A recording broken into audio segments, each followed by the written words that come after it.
নজর রাখবো যে খবরে সিবিআই জালে আলমগীর ইডির জালে উপরে হামলার ঘটনায় গ্রেপ্তার শাহজাহানের ভাই আলমগীর সহ 3 জনকে গ্রেপ্তার করা হয়েছে এবং ইতিমধ্যেই তারা সিবিআই এর জালে রয়েছেন। প্রতিনিধি সঞ্জীব চক্রবর্তী রয়েছে আমাদের সঙ্গে টেলিফোন লাইনে। সঞ্জীব, কি জানা যাচ্ছে, কি আপডেট হচ্ছে এই মুহূর্তে?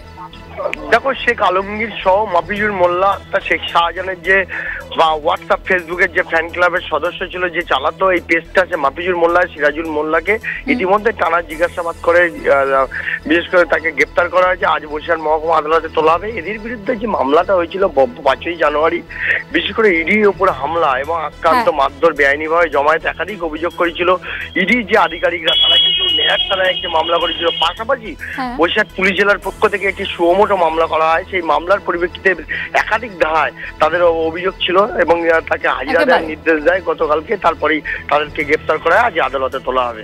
একেবারে ধন্যবাদ সঞ্জিত।